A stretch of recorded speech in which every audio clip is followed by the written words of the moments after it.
So I just want to ask, to be clear. Sure. Did you ever see the body of Maurice Bishop? No. You're sure? Not. Absolutely. Did you see Maurice Bishop's body? No, I didn't see his body. Not at the fort? Not at all. Did you see the bodies of anyone else who... I didn't see the bodies of anyone else. Do you remember speaking with any of the people who were involved in looking for Maurice Bishop's remains? None.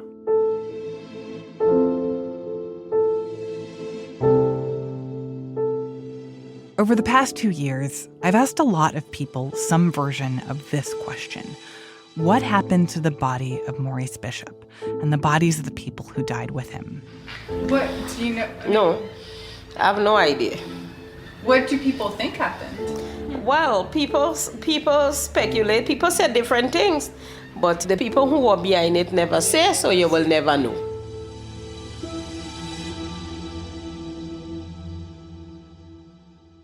Going around and asking people about human remains is not usually my thing. Some people listening to this podcast might know me from my day job. I host a daily news podcast at the Washington Post, which is to say, I don't specialize in crime reporting. I'm certainly not a true crime junkie. I mean, I can't even watch CSI without it giving me bad dreams. But then, a few years back, I learned about this mystery on the Caribbean island of Grenada. 40 years ago, Maurice Bishop, the country's beloved prime minister, was executed, along with 7 other people. And to this day, no one can say what happened to their remains. Since I first heard about this mystery, I haven't been able to shake it. So I've been asking questions. At this point, I've interviewed more than 100 people. People who witnessed the killings, people who were convicted of the murders, and others who, for reasons I'll explain later, also have a connection to all this. Soldiers, diplomats, intelligence officers, even a member of the U.S. Congress. Can I ask, what do you think happened to the bodies? If you had to guess, where do you think they are? I don't know. I mean, I really don't know. I have no idea. I can't even put 2 and 2 together on this. And these questions I've been asking have led to some strange conversations. No, the U.S. Navy is not in the body snatching business. I can assure you of that. Still, I've kept asking because the question of these missing remains matters. We'd have liked to have a body to bury and to respect. So you live with your pain and sorrow and what have you. This mystery has been weighing on the family members of these victims for 40 years. It's also left a gaping hole in the psyche of an entire nation. And after 2 years of asking questions, we've gotten some new answers. Hello? Hi, my name is Martine Powers. I'm calling from the Washington Post. I'm calling because I'm trying to find a forensic pathologist who was in Grenada in 1983. Is that you? Yes, it is.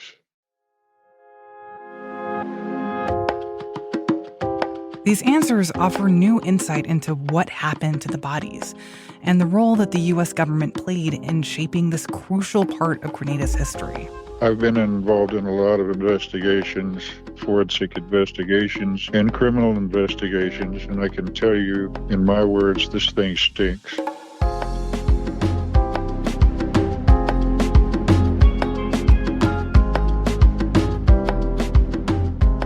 From the Washington Post, I'm Martine Powers, and this is The Empty Grave of Comrade Bishop.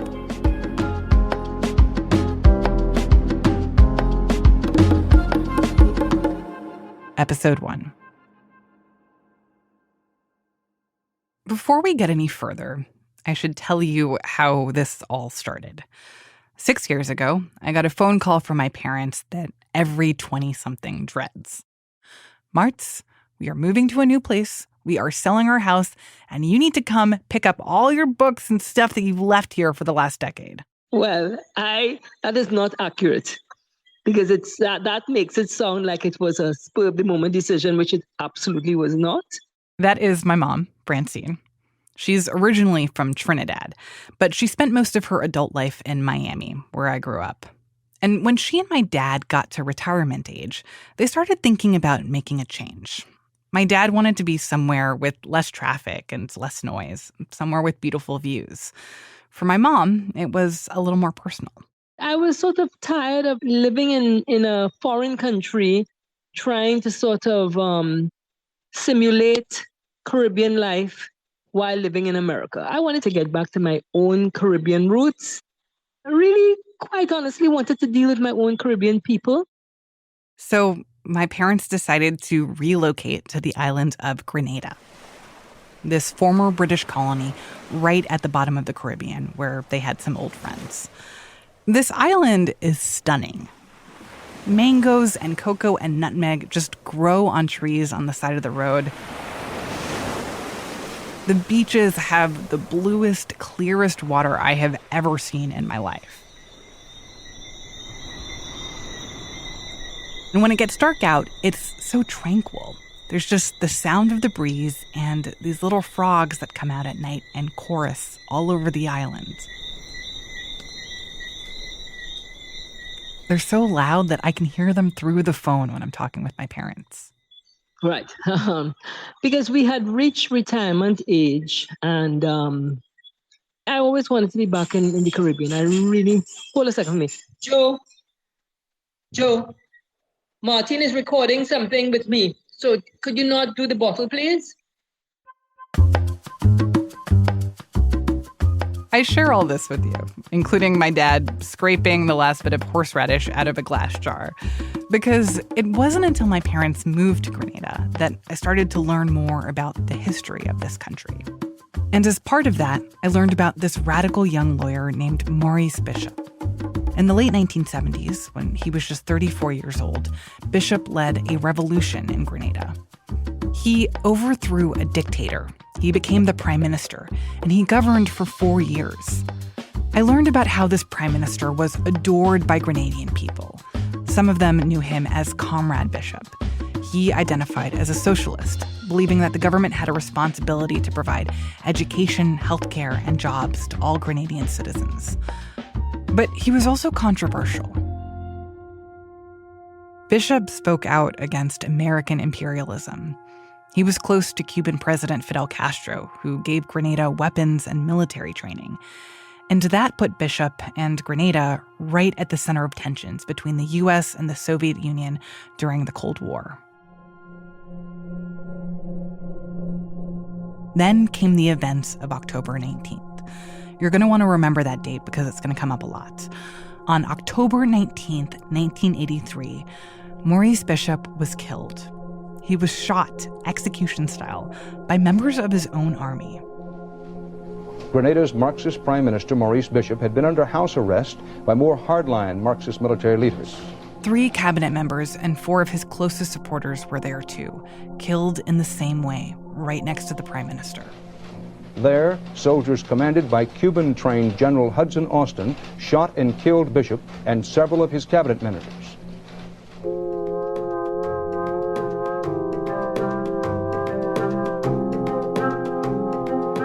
Let me just underline here. The executions took place in the courtyard of a military fort in the heart of Grenada's capital, in broad daylight.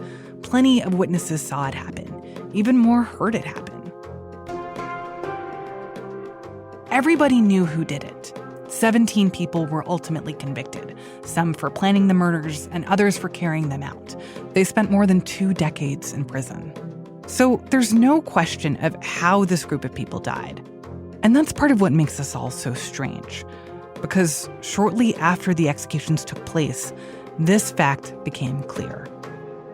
The remains of Prime Minister Maurice Bishop and his 7 allies were missing. And like I said before, 40 years later, their remains still have not been recovered. Their families have never been able to bury them or hold a proper funeral. The people who went to prison for their murders say that they don't know what ultimately happened to the bodies. And here's another thing you need to know. 6 days after the executions, the United States launched an invasion of Grenada.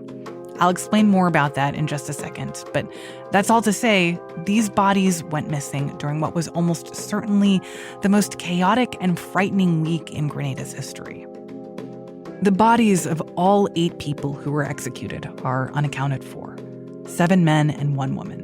And the question of the whereabouts of these bodies has haunted Grenada to this day. The more I learned about all this, the more questions I had, and I wanted to get some answers. My mom warned me that this wouldn't be easy. By and large, Martha, a lot of people don't talk about it. A lot of people don't talk about all that, you know. She wasn't wrong. There are a lot of people who don't like to discuss this. But even more people do talk about it. They talk about it a lot.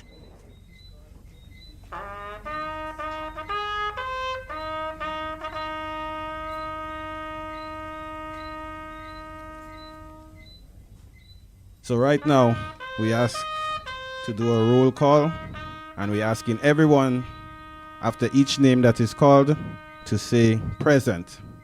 And in the meantime... Last year, around October 19th, 2022, I was in Grenada. I was there to experience for myself this anniversary and how people remembered it. Evelyn Bullen, manager, M.A. Bullen and Sons Limited Insurance. Jacqueline Kreff, Minister for Education. Norris Bain, Minister for Housing. I attended a ceremony that's held every year, commemorating the dead. This was at that old colonial fort where the executions took place. I stood right at the site where these people were killed. As we continue to request for any information, everyone who knows about the bodies of our loved ones, please come forward. And to me, one of the most revealing parts of that visit happened when I was just at my parents' house. It was Friday night, 8 o'clock. The frogs were chorusing outside. My mom was sitting on the couch watching TV with the volume about 30% too loud. She had the local news on. And then this program started.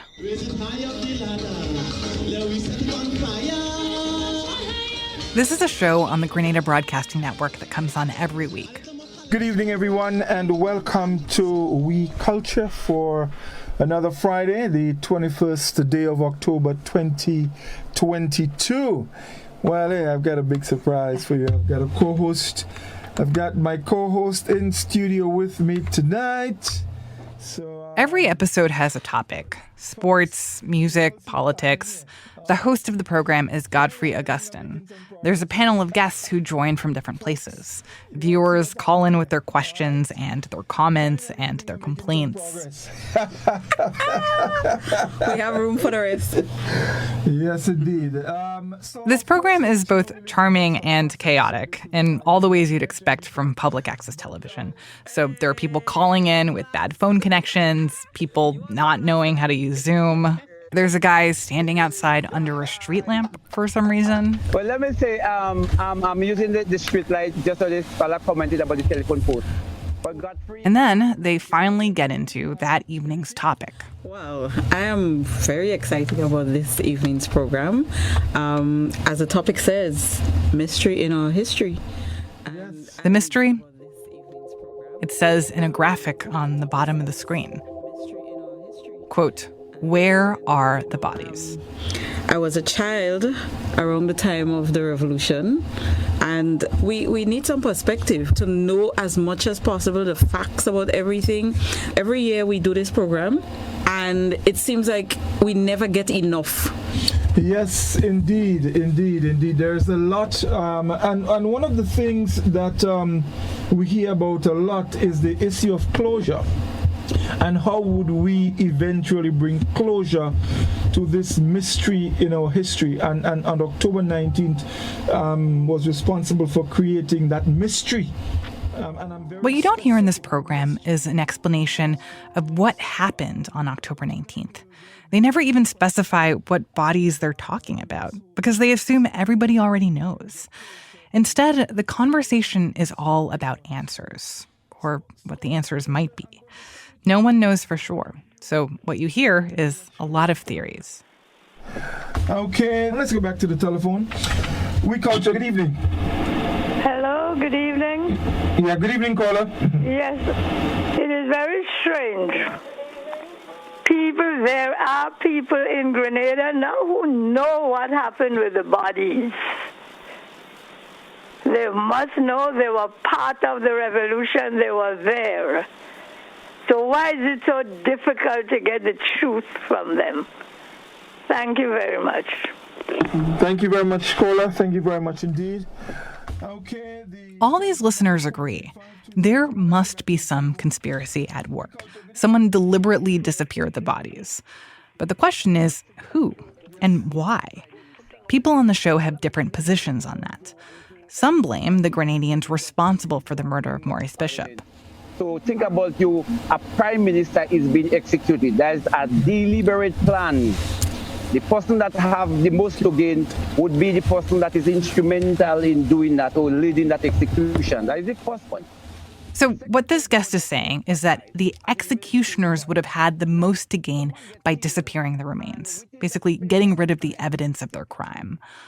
But most of the people calling in actually believe an entirely different theory about who's responsible. I'm convinced that the Americans knows about the body. Definitely. It's simple. The United States government knows of the final movement and what happened to the bodies of our leaders in this country. Okay, as you can tell, people are really heated about this. And I think it's worth sitting with that for a second. So remember that invasion that I mentioned a little earlier? If you are an American under the age of 40, it is highly possible that you have never heard about this invasion. Most older Americans tell me that it's just a vague memory. But for Grenadians, like the man that you just heard, they have never forgotten. 6 days after Bishop and his cabinet members and supporters were executed, people woke up hearing the drone of a U.S. military plane and the sound of helicopters and gunfire. The U.S. was sending in thousands of troops with the goal to restore democracy and protect the lives of a group of Americans living on the island. The fighting lasted just about 3 days. The U.S., assisted by troops from neighboring Caribbean islands, easily overpowered the Grenadian military, which had been backed by a small Cuban force. In reporting this podcast, I've spoken to plenty of Grenadians who were grateful to have the Yankees, as they called them, come in and bring back order. But Grenadians weren't naive. The U.S. was a superpower with its own political motives. And as years went by, many Grenadians became suspicious of whether the U.S. had anything to do with the disappearance of the bodies. There's been a cover-up on the disposal of the bodies of the people killed there on that. And that's why you're hearing the people on this TV show get so worked up about this. The bodies were not buried here at all, but they were taken by the U.S. to some place that nobody knew.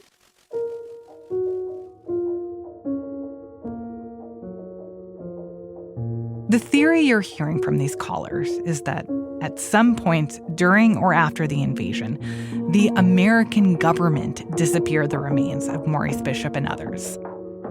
The specifics of these allegations range pretty widely. Some people think American troops buried these remains in secret somewhere on the island. Some believe that the U.S. had them quietly cremated or thrown into the ocean. Some even think that the remains of Maurice Bishop and the others were brought back to the U.S. for testing, like still sitting in some lab in Washington or something. But why would the U.S. do something like that? Hide the remains of a prime minister? That was my question the first time I heard these theories. And Grenadians have an answer because of what Maurice Bishop represented. In fact, tampered with, and I believe it was a deliberate attempt by the United States government at the time to not have any kind of inkling that a revolution occurred in Grenada, in which you had this man here and this cabinet who were all martyrs. Yeah? Somebody knows.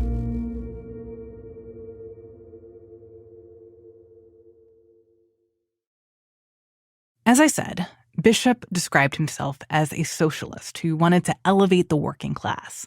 But he was viewed by the U.S. government as a threat, a radical allied with the communist Soviet Union.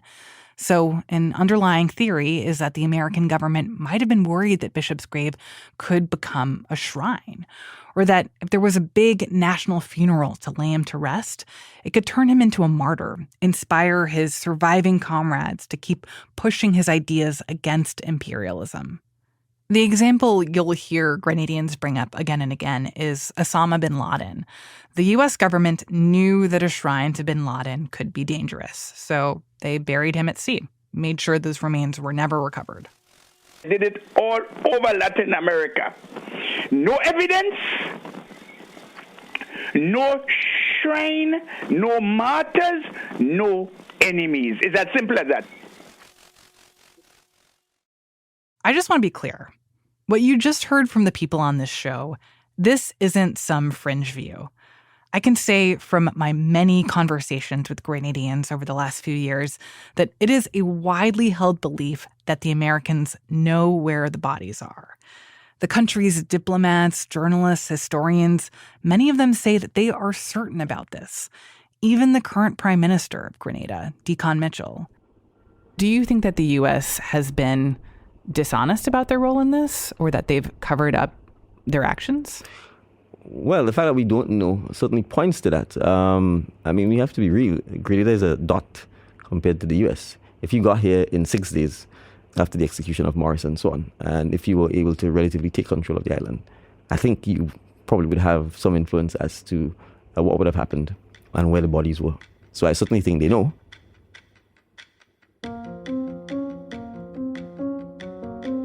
Grenada's leaders have been asking the U.S. government about this in one way or another for 40 years. Since the beginning, the U.S. has consistently denied having any involvement in anything to do with Bishop's remains. When I reached out to the State Department about this, they said what they've said several times over the years. We have no knowledge of or information about the remains of Prime Minister Bishop. In my interviews with people who were in the State Department or the White House or the military back in 1983, they've responded in a similar way. In fact, they think it's kind of ridiculous that the U.S. would care enough about the politics of this island to orchestrate some plot to abscond with the remains of her prime minister. But you need to understand, back in 1983, it was the height of the Cold War. The U.S. was engaged in an existential battle against communism, which was seen as a threat to capitalism and American democracy. Ronald Reagan was in his first term as president of the United States, and he did care about Grenada. He cared a great deal. Grenada, we were told, was a friendly island paradise for tourism. Well, it wasn't. And as you'll hear after the break, Reagan was willing to sacrifice American lives, international credibility, and a massive amount of money to influence the future of this place. We got there just in time. We'll be right back.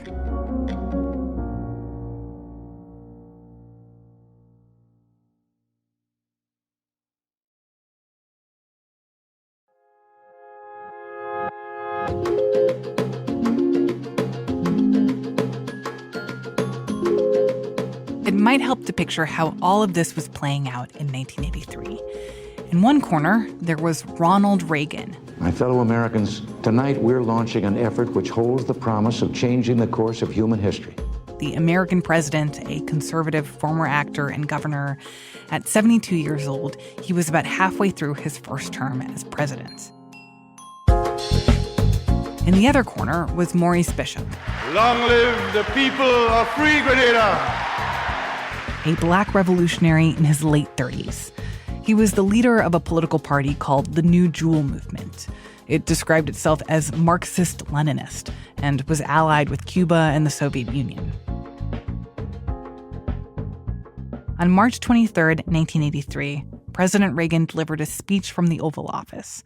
It was broadcast live on national television, 8 p.m. on a Wednesday, right after Family Feud. My fellow Americans, thank you for sharing your time with me tonight.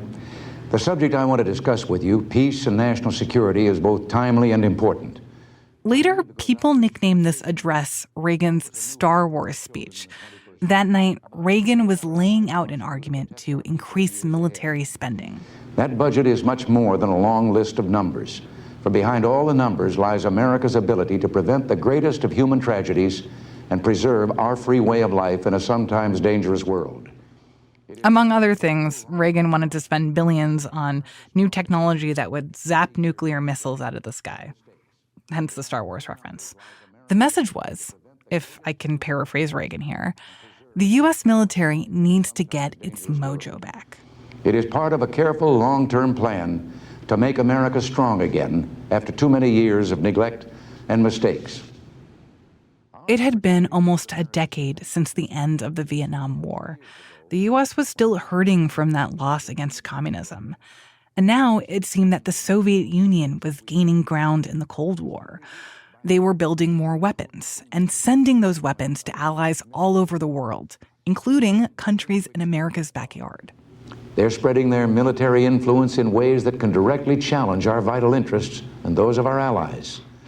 The Soviets had sent missile launchers to leftist revolutionaries in Nicaragua. They'd sent warplanes to Cuba, America's closest enemy.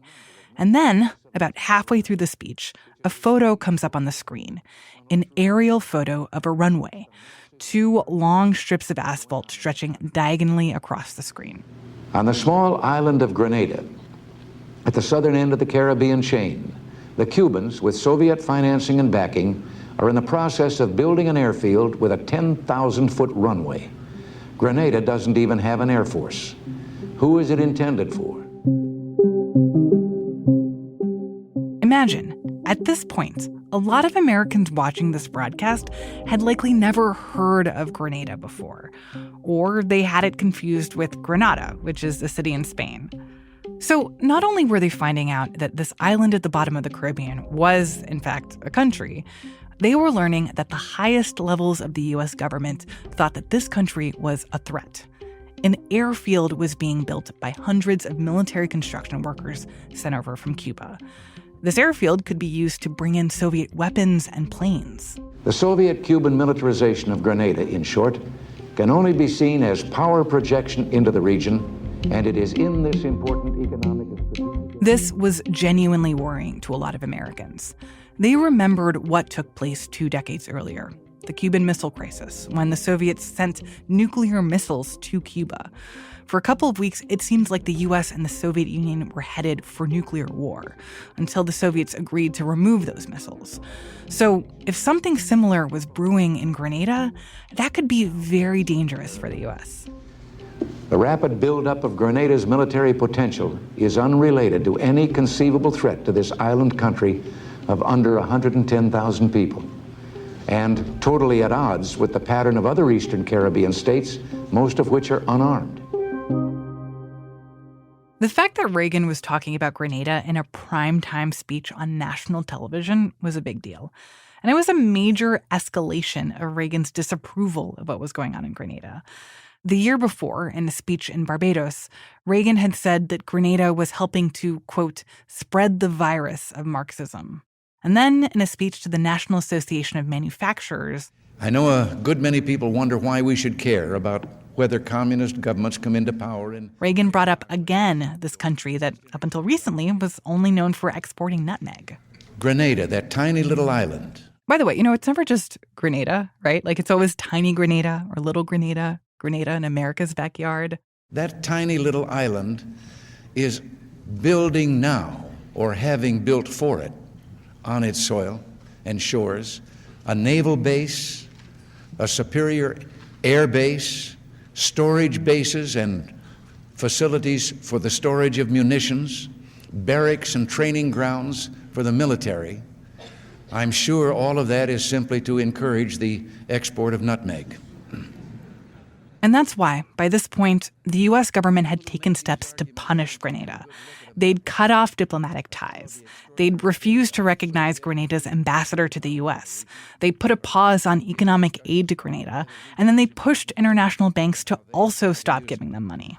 It isn't nutmeg that's at stake in the Caribbean and Central America. It is the United States' national security.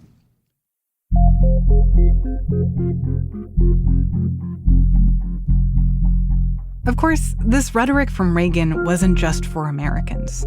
Prime Minister Maurice Bishop was hearing this message too. I asked somebody in Bishop's government about how it felt to be on the receiving end of all this. We're very small. How could we possibly pose a threat? But what about the airport? All right, yeah, what about the airport? Don Rojas served as Bishop's press secretary during this period, and Don remembers feeling outraged. The airport was being built for civilian purposes only, all right? And it proved to be the case, all right? They claimed that we were also building submarine bases in Grenada. There's absolutely no evidence of that. We in Grenada were the victims of disinformation 40 years ago, coming from the U.S. government. To many Grenadians, Reagan's statements seemed like direct threats.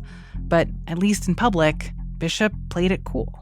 His reaction was, all right, well, we'll fight those SOBs kind of thing. You know, we'll take them on, small as we are.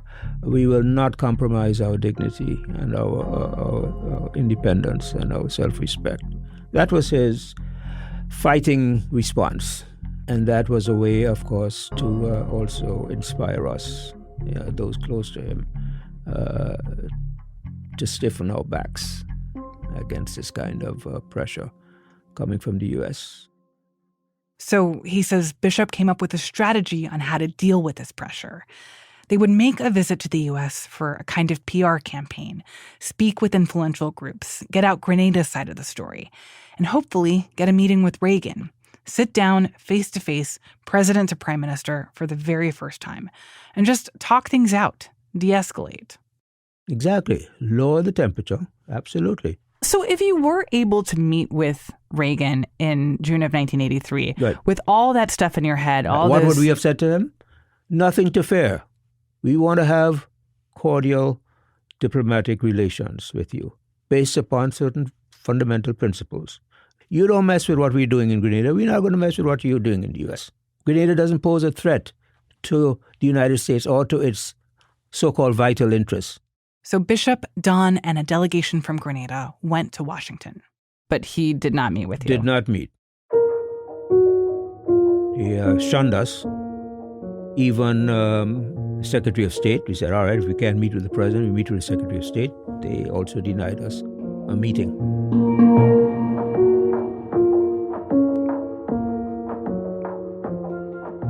They did end up getting a meeting later with a deputy secretary in the State Department, along with a national security advisor.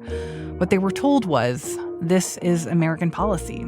There would not be a higher-level meeting until Grenada cut ties with Cuba, which Bishop was not going to do.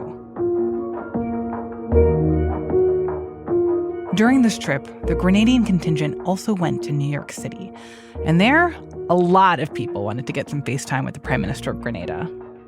An event was set up where people could hear him speak. It was held in an auditorium at Hunter College on the Upper East Side of Manhattan. The event itself was completely sold out, standing room only, and there was an overflow into the street.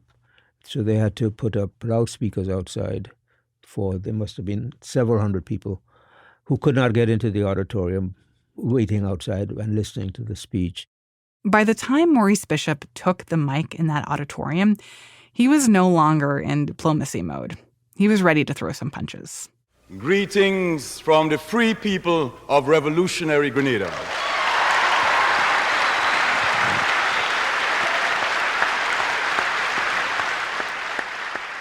I've watched this speech dozens of times. It's his most famous address. And you can see and hear the qualities that made him someone that people were willing to follow.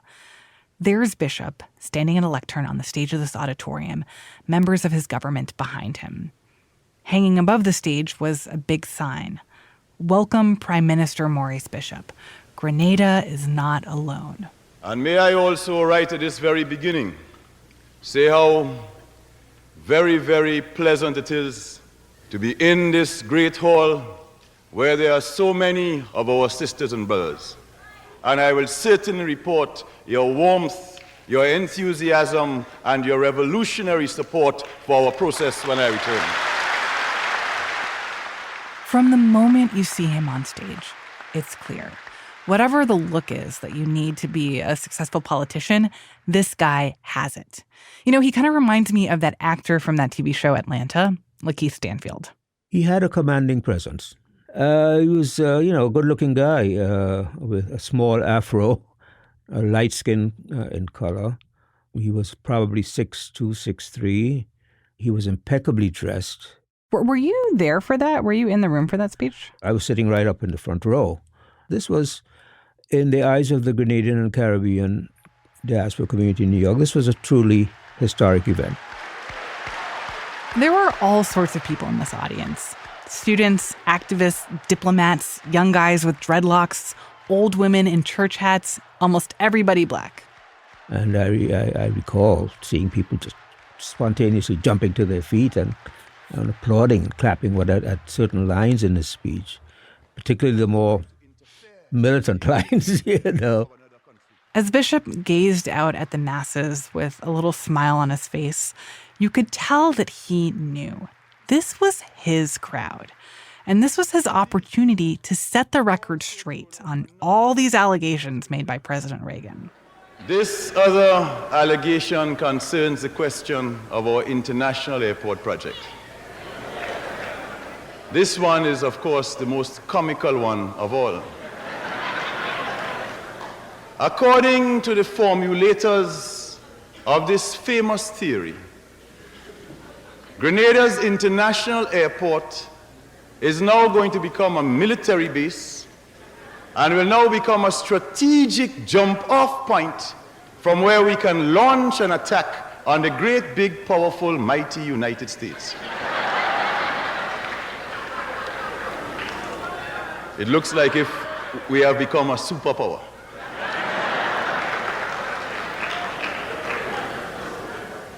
But the reality of the airport, of course, is well known to all those who make those statements. This airport is an ancient dream of the people of our country. Bishop explained that Grenada needed to increase tourism. There was an existing airport, yes, but the runway there was too short for any aircraft bigger than a prop plane to land. And yes, as Reagan said, this new airport was double in size. But the standard required length worldwide for any international airport was 10,000 feet. They have produced manuals saying what length of strip is required if their planes are to land. So unless we born big and stupid, you can't expect us to put down a strip that planes that can carry people, normal jet planes, won't be able to use. Unless we born big and stupid. I love that line because it's how Caribbean people actually talk to each other. And therefore, what we want to do on the 13th of March itself is to open our international airport on that day. To have this room of people cheer like that for an airport, there is something else going on here. Because for the people in the audience, this wasn't about some big construction project. This was about Bishop, and it was about a revolution, a vision of what Black power could really look like.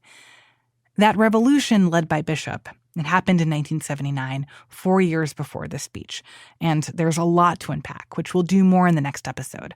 But what you need to know now was that the vast majority of Grenadians were the Black descendants of enslaved people. And they were still very poor, part of the legacy of colonialism. Unemployment, hunger, malnutrition, disease, illiteracy.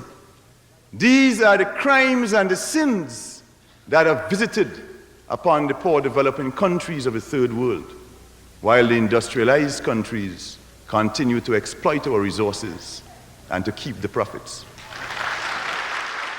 But since Bishop's new government had taken over, that was starting to change. Rather than relying on food imported from other countries, Grenadians were growing more of their own food. investing in new farming techniques, increasing production and exports, raising the GDP by 25% in 4 years.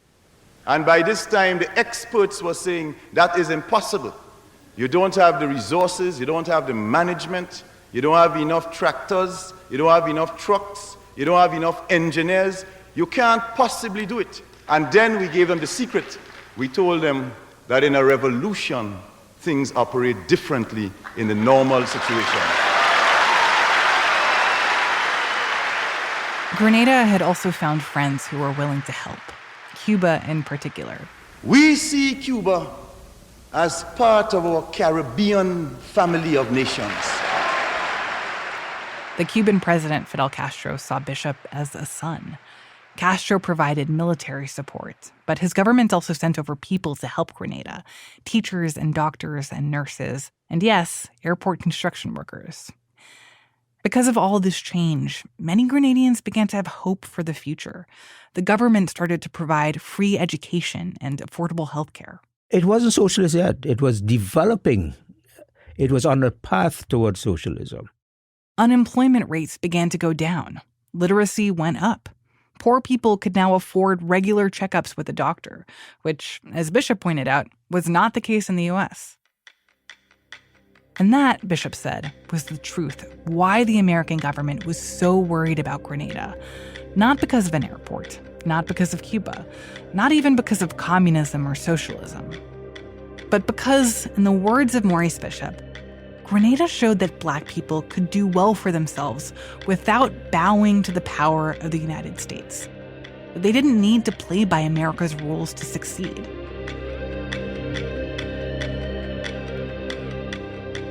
He really hammers this point home in this one part of the speech where he talks about what he calls a secret State Department file.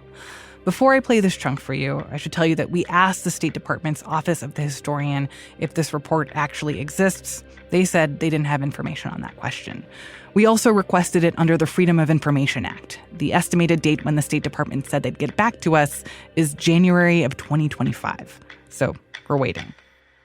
But Bishop describes this supposed file to the audience in great detail. There's an interesting one that we saw very recently in a secret report of the State Department. I want to tell you about that one, so you can reflect on that one. That secret report made this point, that Grenada is different to Cuba and Nicaragua, and the Grenada Revolution is in one sense even worse, I'm using their language, than the Cuban and Nicaraguan revolutions, because the people of Grenada and the leadership of Grenada speaks English and therefore can communicate directly to the people of the United States.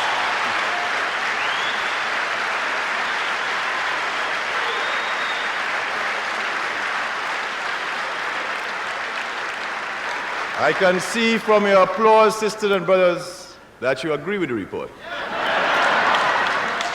But I want to tell you what that same report also said, and said that also made us very dangerous. And that is that the people of Grenada and the leadership of Grenada are predominantly Black.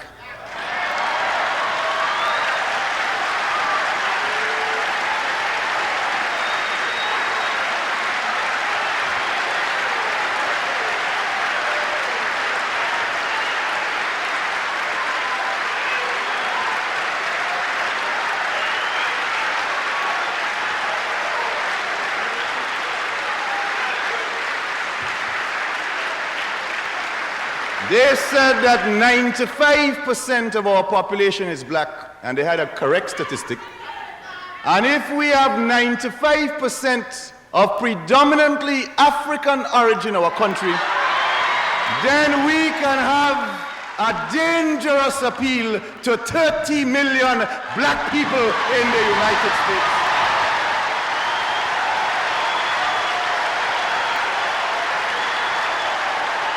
Bishop was tapping into something powerful. He was challenging centuries of white supremacy. He represented what it meant to be a Black person striving for something more and demanding something more. It's why Grenada meant so much to so many Black people in the Caribbean and in America and around the world. this embodiment of pride and success and power, this vision of what a Black country could make for itself in a post-colonial world. They like to talk a lot about backyard and front yard and lake. Grenada ain't nobody backyard and ain't part of nobody lake.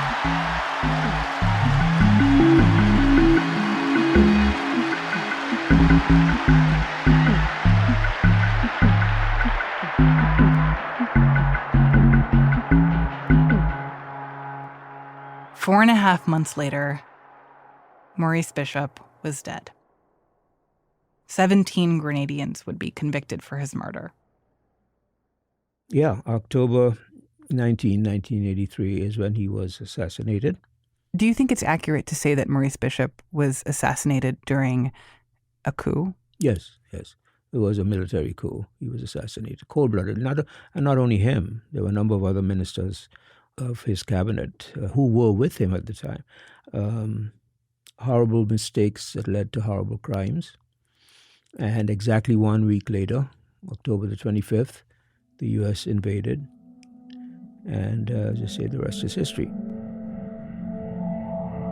Early this morning, forces from 6 Caribbean democracies and the United States began a landing or landings on the island of Grenada in the Eastern Caribbean. We have taken this decisive. United States paratroopers have invaded Grenada with helicopter gunships. Our armed forces are engaging them in fierce battle. All Grenadians report immediately to our respective militia bases. It didn't last very long, a few days. And things were under control militarily. How could you possibly put up a lengthy resistance to the strongest military force on the planet?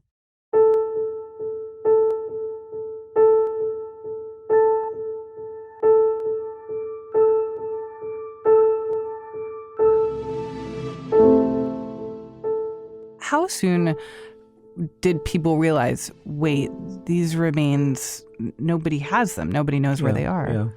It took a few weeks after things settled down. And I must say that the effort to find them and to bury them in a proper and respectful manner in Grenada is an effort that is ongoing. There is no burial ground anywhere in Grenada at the moment where you could say, well, this is where Maurice Bishop lies. How much do you think about those families that have been waiting for 40 years to get some answers? It must just be horribly painful for them. This is a question that will remain hanging without an answer. And I don't think that it is fair to the Bishop family, those that are still living, to all of Bishop's supporters in Grenada and around the world, and to the Grenadian people at large. I think this needs to be put to rest. And I hope it does. The time has come, in my view, for us to bring closure to this and to provide Bishop's life and legacy with a proper memorial. The time has come. It's long overdue.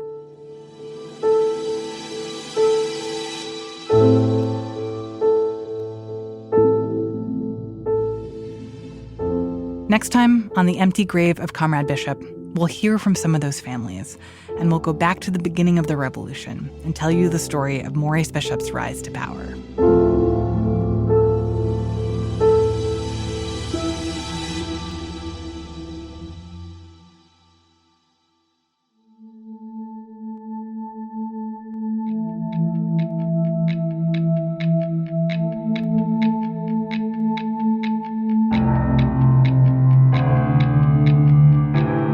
Episode 2 is available now, so please go listen. And when you do that, make sure that you're following The Empty Grave of Comrade Bishop on your podcast app so you get the alert when new episodes come out. This show was reported and produced by me, Martine Powers, along with Ted Muldoon and Brenny Svirnovsky. Our editors are Sarah Childress and Renita Jablonski. Fact-checking by Nicole Pasulka. Mix editing by Theo Balcom. Our series theme and music is by Keshav Chandrarath Singh. Mixing, sound design, and additional music by Ted Muldoon. Our show art was designed by Lucy Nayland, project editing by Casey Shaper. Thank you to Nate Jones, the FOIA director at the Post, as well as Monica Campbell for research assistance for this episode. Also, a special thank you to Allison Michaels. The recording of Maurice Bishop's Hunter College speech is courtesy of Caribbean Insight Television. Additional archival tape courtesy of the Ronald Reagan Presidential Library and the Grenada Broadcasting Network. If you want to learn more about the history and reporting that you heard in this episode, check out the episode guide for this series. You can find it at washingtonpost.com/emptygrave. You'll also find a link to become a subscriber to the Washington Post. That is the best way to support the investigative reporting that you are hearing on this podcast. And later in the series, Post subscribers will have access to early episodes. So stay tuned for more on that. Thank you so much for listening to The Empty Grave of Comrade Bishop, and see you in episode 2.